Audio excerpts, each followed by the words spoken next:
Following God is not being a part of the crowd, where as long as there's not a better option, yeah, I'll be at church, or yeah, I'll read my Bible, or yeah, I'll do, I'll follow you until it gets hard, God, and then I'm out. I'm done. I'm tapping out. Y'all, the crowd is a deeper level of commitment. And here's the thing, whether you want to do this or not, Jesus is calling you out from the crowd. Some of you're not in the crowd. You following God, and you're one of the only people you feel like that's following God around, and it can get discouraging. But y'all, I'm telling you, He is calling all of us out from the crowd. And we're going to look tonight at a story about the rich young ruler, and it's often misunderstood when we read this story. We're just going to walk through it, and there's 3 points to it we're going to hit real quick tonight before you go to group. But I want to clear the air about a couple of things about this story. Okay, so we can get this out of the way before we read it. The point of this story is not rich people can't go to heaven. Everybody got it? They totally can go to heaven.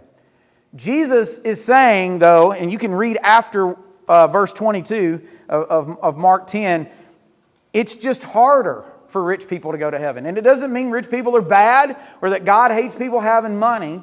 It just means it's harder. See, here's the thing, and the other thing is this. This story is not saying that everybody must be poor financially to get into heaven. It's not saying that either. Okay? And you'll know, if you don't know what I'm talking about, you'll figure it out when we read the story here in a minute. But here is the truth, y'all. You don't have to be poor financially to get in heaven, but you have to be poor in spirit. And what does that mean? It means humble. That means you're not dependent on you. You know you're not all that at a bag of chips. You know that if it wasn't for God, you could not do anything. That you realize that you're a sinner and God's not, and anything good in your life has come from His hand, and anything that's ever going to come in your life is going to come from His hand. That's being poor in spirit. You're totally dependent on God. Now here's the truth. Sometimes we have a hard time being humble when we're rich. Just telling you. And you're like, well, dude, that ain't my house. Comparatively speaking in the world, you are rich. The poorest person financially in here is rich compared to the other places in the world. Okay, I realize some of us are a little more well off than others. We come from different families and all that. And I'm not saying it's a bad thing if your family's rich. Don't hear me saying that. I'm just saying sometimes money gets in the way of God. Okay, let me say that a better way. Most of the time, money gets in the way of God. We're either going to serve money or we're going to serve Jesus. And sometimes we say we're serving Jesus, but we're really serving money, and that's what's going on in this story. So let's look at this story. There's 3 parts of it, okay? The first part is this, okay? Write this down. Number 1, this rich young ruler thought he was right enough to follow God. He thought he and God were good. He was right enough. And you're like, what do you mean right enough? You know what I mean. I know what I'm talking about. I'm right. Anybody ever think you're right and you just knew you were right and you were confident you were right and you were so wrong? Anybody ever been in that? All right. Yeah, most of us have been in that situation. Man, I know this is, I know. And then, oh, snap. Oh, that's not true. Let me give you an example if you didn't know. I don't watch this show a lot. Most of you probably don't, but I bet your parents or grandparents do. Check this out. This is about being right, but oh, you're not. Turn it up a little bit.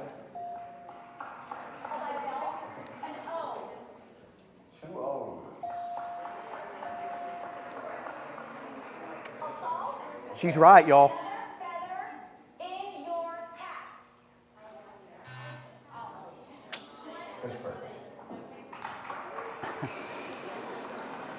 Y'all, this video gets better. Just keep watching.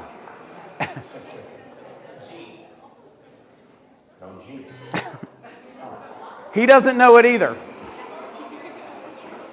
This guy knows it. I know it. But, dadgummit. Stupid wheel. Shh. Another feather in your lap.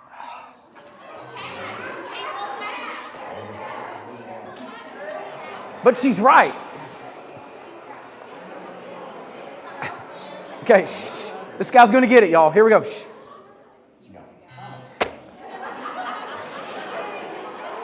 Okay. Are you serious? The guy, I hate my life. All right, listen.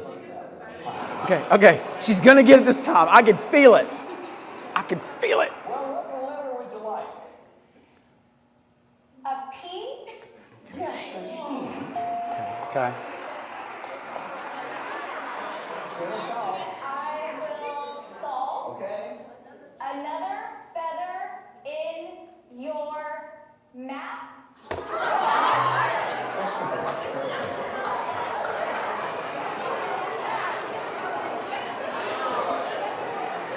Oh my gosh.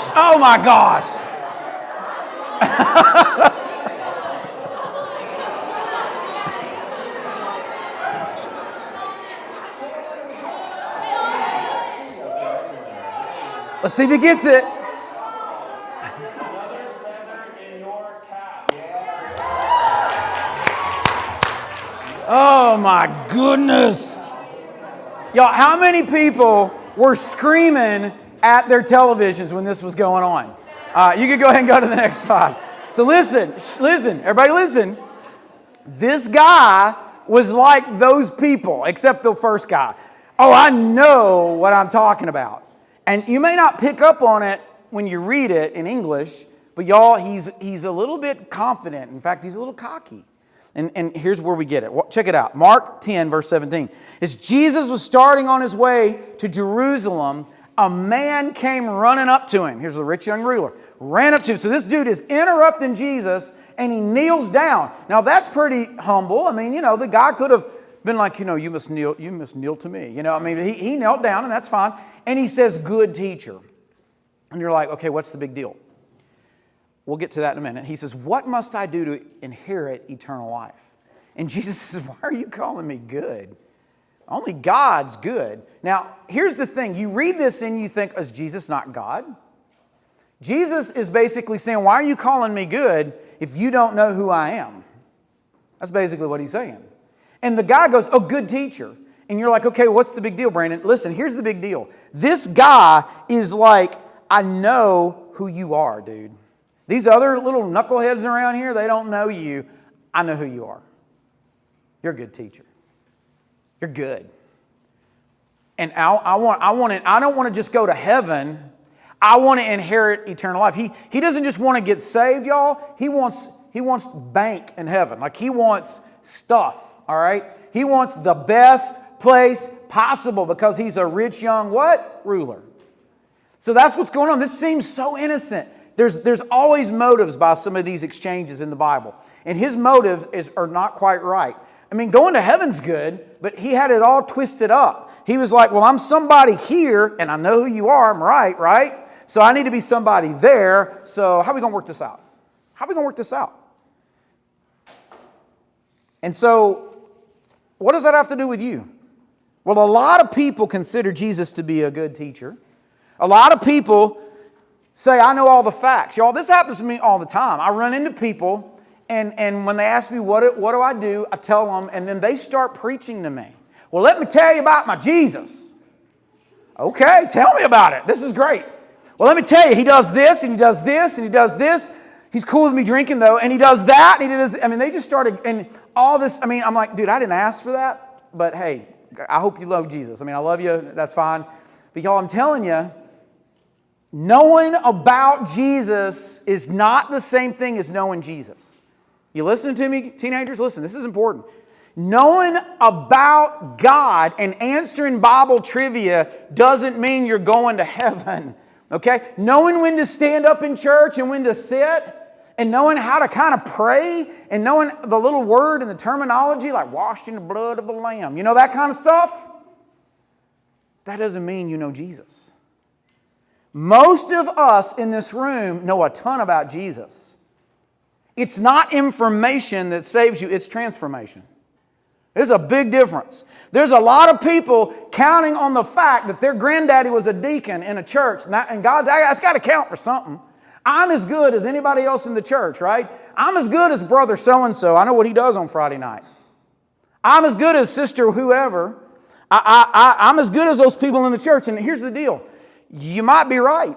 You may even be better than those people in the church. But here's the deal. None of us are good enough to get into heaven. Just knowing the facts doesn't make you right. Knowing Jesus is a good teacher means diddly-poo squat.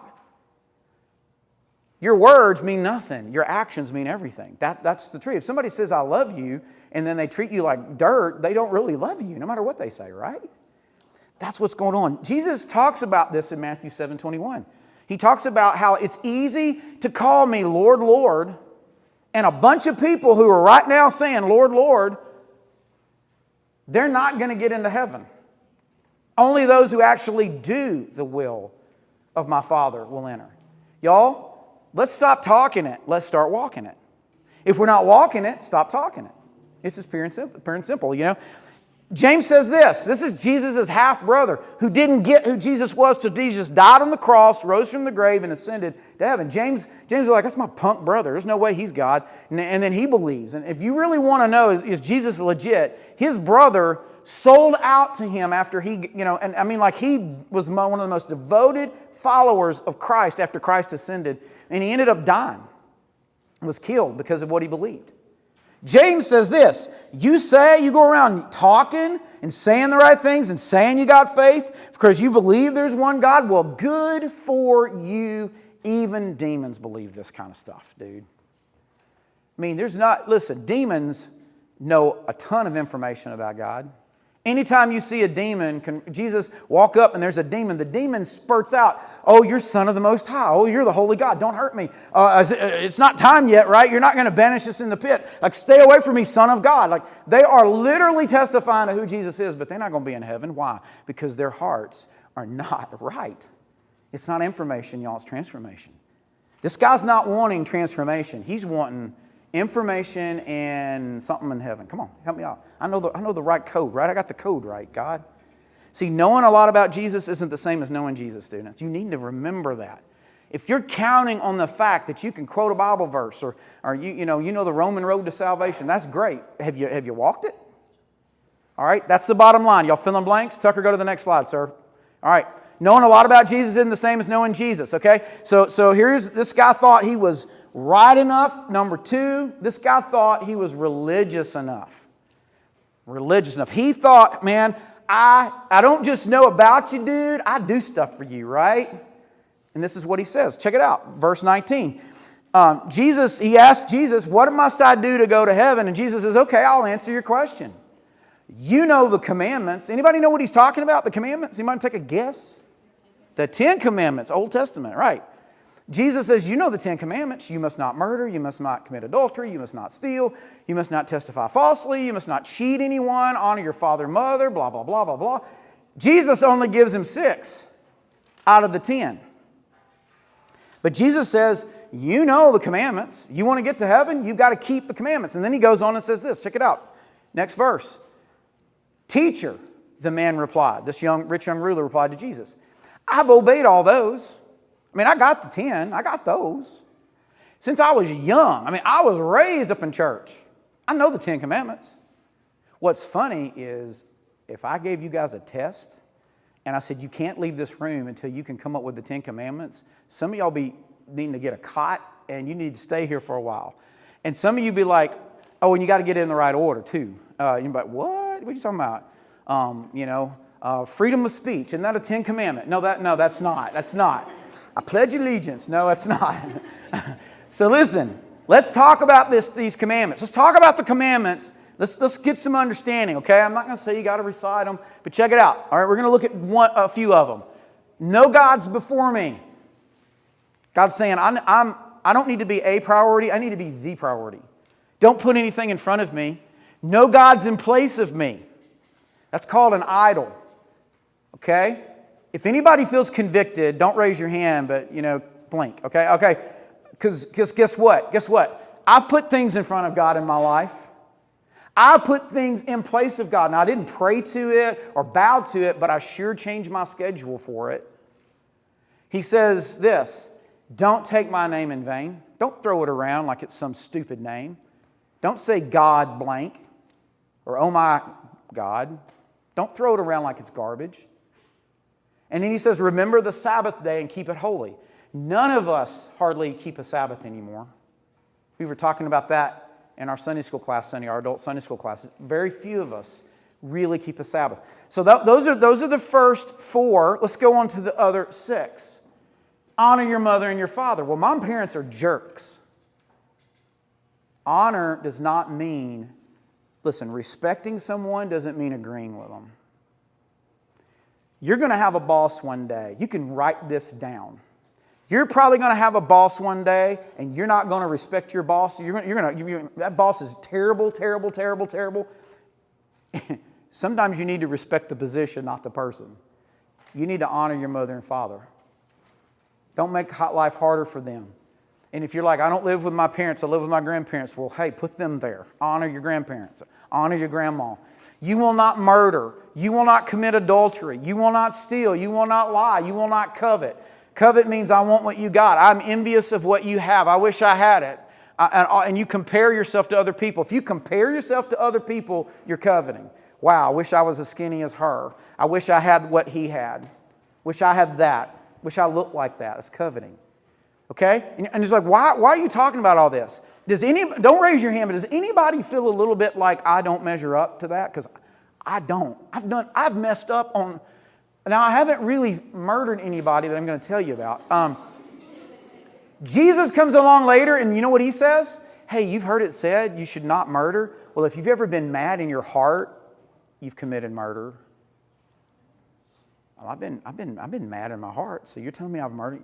Murder starts in the heart before it comes out in the hands. He says, you've heard it said you shouldn't commit adultery. Well, if you've ever lusted in your heart, you have committed adultery. What? See, Jesus doesn't lower the standard, he raises it. He's trying to get you and me to see this is the standard to get into heaven. And none of us measure up. But this rich young punk of a ruler says, oh, I've kept those since I was in the 5th grade. Oh, really now? You want to know a secret? When I wasn't a Christian, I knew I wasn't quite right, but I didn't realize how much of a sinner I was. I really didn't. I thought, well, I'm not that bad. I mean, I'm not like them and those people and her. But the more I become closer to Jesus, y'all, you would think you would feel better. I feel I'm such a sinner, y'all. I mean, I don't have any business being up on the stage tonight. I don't have any business standing over there raising my hand and let me tell you about my Jesus. I don't have any business. Jesus comes along in another passage and he says, somebody says, hey dude, what's the number one of these things up here that I got? Just give me the greatest one. They're just trying to trick him. Jesus says, well, there's actually 2. Anybody know what he said? What? Love God with all your heart, mind, soul, and strength, and then love your neighbor. I'm going to show you something. Some of you know this already. It's about to blow your mind. He's summarizing these commandments. Check it out. The first 4 are about loving God. If you love God, you're not going to put any gods before Him. If you love God, you're not going to swap Him out for some lesser version of, If you love God, you're not going to throw His name around like it's dirt. If you love God, you will listen to Him and take a day off because you trust Him. You can let the work do what it's going to do. Well, if I stop, the rails are going to come off. Well, let the rails come off. Do you trust God or do you not? Y'all, that's about loving God. And then go over here. These other commandments are about loving people. Believe it or not, your parents are human beings. They're people. Murder has to do with, do you hate somebody or do you not? Do you love them? Committing adultery, do you lust after a person and reduce them to a thing for yourself, or do you value them as a human being? Stealing, you're taking from people. I mean, I'm seeing this all the time now on Facebook where people's cars are getting stolen. I mean, in broad daylight, people just steal. I hear about it at the school all the time. I mean, if you're in this room and you're taking people's stuff, that's not good. Especially if you go around telling people you love Jesus. Lying. Some of you are like, okay now, but God understands no. If you and I can't keep our word, why would anybody want to listen to us about how we can tell them about Jesus and going to heaven? They're not going to listen to you. Your credibility is everything. Coveting. Y'all, if you value those people, you won't want to, you won't worship them. You won't want to take what they have. You see how this works? So the guy is basically saying, oh, I love God and I love people with all my heart, mind, soul, and strength. I do. Jesus knew better. This guy was not the commandment keeper that he thought. The other day, my dad has an old Ford tractor. I didn't put a picture up, but some of y'all may have seen it. I posted it on Instagram. My grandpa bought it in 1954. It was the only tractor my grandpa ever bought. And my dad bought it from him, actually from his estate after my grandpa died. And my dad's got that tractor, and it's getting, it's 60 years old, and it's starting to have issues, or more than 60 years old. It's starting to have issues. And anyway, we strapped it down with chains. Like, we put chains over it, and my dad doesn't do the straps, he does the chains. He doesn't trust the straps, he says, whatever. It's my dad, he's meticulous, and he gets the chain, and we're locking the chain. And I was sitting there thinking the other day, how many links on that chain would have to break before we would have a problem? Probably just how many? Uno. One. How many of these commands do we have to break before we break them all? See, we don't look at it as an all. We look at it as individual. Y'all, this is like a mirror. If you break one, the whole mirror is cracked and distorted. See, you have to keep all of these commandments. You can't mess up on any of them all the time. That's the standard to get into heaven. Who in their right mind can look at that? And you're like, well, why would God do that? Because He's a holy God, y'all. God wants to love you and be your friend, but y'all, He's not like you and He's not like me. He's not like anybody. He's set apart. He's holy. If you think you can just stroll up into heaven and charm your way in on your own merit, you need to think again. That's what this dude thought. This dude thought, dude, I've been to Sunday school. Man, I got this. I can quote these commandments to you. I've kept them. And Jesus says, oh, yeah? The guy really hadn't done it. Check it out. Ecclesiastes 7:20. Solomon, Old Testament, wisest person that ever lived, said, not a single person on earth is always good. He didn't say they're not good people on earth. He's saying there's no one that's always good, that never sins. That's what he's saying. Yeah, we all mess up. Paul wrote in the book of Romans chapter 3, basically the same thing, but Paul is verbose. He loves to write and talk. He says, as the scriptures say, no one's righteous, not even one. No one is truly wise. Nobody's really seeking after God. All have turned away. All have become useless. No one does good, not a single one. In other words, there's not anybody doing this all the time, because it's hard to do, because we're messed up. We live in a sinful world.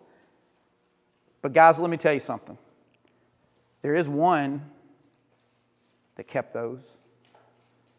And this coming Friday, Good Friday, it's good for us, it's terrible for him. He died in your place. He left heaven. He gave up heaven to come to earth for you. He didn't come to earth so you can decide, is he worth following? He came to earth so that you would follow him. And then he was in the tomb for 3 days, and then Sunday came, first day of the week, and he rose from the grave. That's Easter.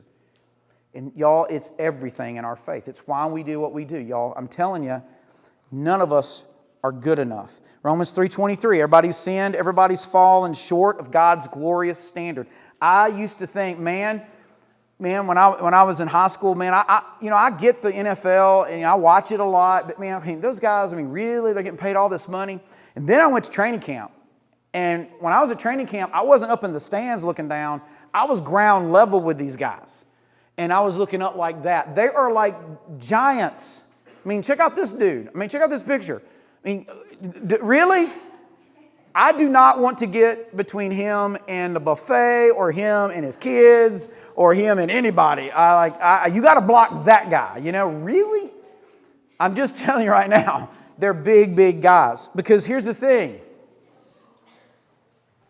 When you start comparing yourself to other people, you realize where you're at and where you're not. Listen, God's not wanting you to compare yourself to anybody but His Son or the law. And we all fall short of that standard. Okay? If you're taking notes, no one is good enough to get into heaven but Jesus, y'all. Nobody. You can't stroll up to God and say, I got it, God. I know I got all the right answers. I know I can check the boxes. That's not going to work. So he was right enough because he knew about Jesus. He was religious enough. Last thing, and we're done. We're going to wrap up quick here. He felt like he was rich enough. He thought he was rich enough. He was a rich young ruler. He had a ton of money. Y'all, back then, people in the Bible believed that rich people would go and have a better place in heaven than poor people. That's what they thought. The disciples asked Jesus all kinds of questions. In fact, after this encounter, Jesus says it's easier for a camel to go through the eye of a needle than the rich person to go to heaven. He's not saying rich people can't go to heaven. He's saying it's hard because they have to be humble enough and not self-sufficient. And the disciples go, well, then who's going to get in? If rich people can't get in, well, I'm not rich. I'm not getting in. And Jesus is like, it doesn't work that way, y'all. So check out what happens here. I love this part. It says, looking at the man, Jesus felt genuine love for him. Y'all, this is important. You need to get this. The issue here isn't, does God love this man? He totally loves this man. The issue here is not, does God love the man? The issue is here, does this man love God? That's the issue. It's the same with you and me. It's not that does God love me, Brandon? Really? Y'all, He came down to earth and died on a cross for you. Yes, He loves you. But Brandon, I've been a terrible person. He knows that and He still loves you. He's not saying what you've done's right. He's saying, I love you anyway. I'll pay for that. I'll own that. I'll take your sin on me, and God the Father can pour it out on me. Y'all, the issue is not, does God love you? The issue is, do you love God? That's always going to be the issue. Do you love Him enough to follow Him?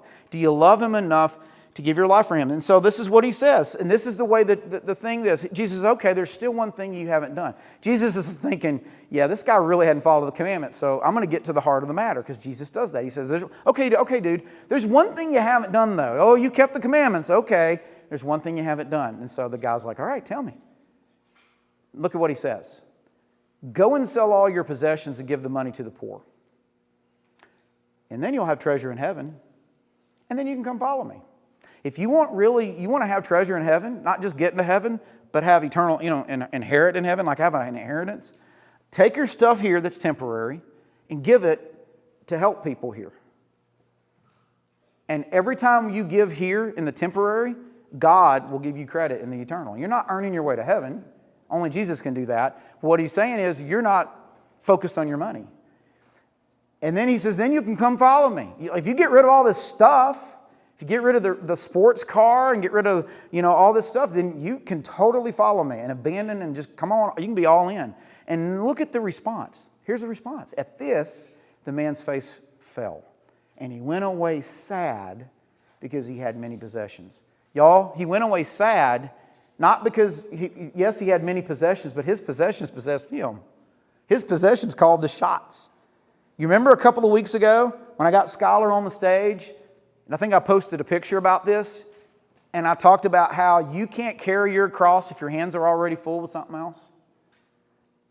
Y'all, that's whether you're rich or poor. All of us have got stuff in our hands. And that's what Jesus is talking about. He's like, hey, you're going to have to let go of this in order to be free enough to follow me. Now, is God telling all of us, sell all your stuff and live like a hobo and follow me? No. He was talking to this dude. But I tell you guys, there's stuff in my hand and your hand that gets in the way of God. Stuff we keep putting first. Stuff we keep calling a God. We don't call it a God, but we treat it better than God. We give more time to it than God. We give more money to it than God. We talk about it more than we ever talk about God. I mean, we're all guilty of that. This dude went away sad. See, we're used to seeing Jesus heal people, woo, and they went away glad. This dude went away dejected. He didn't have to, but he did it that way because he loved his stuff. Y'all, God's not going to place anything in your hand if your hand is already full.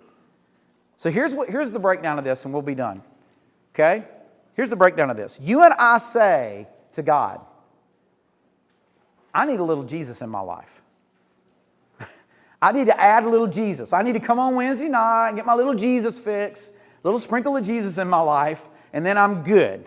Okay, that's as much as I want. I ain't coming on Sunday. I'm not going to ever pray out loud. Definitely not sharing my faith because not going to give. I might go to camp. We'll see. There might be something else going on. I don't know.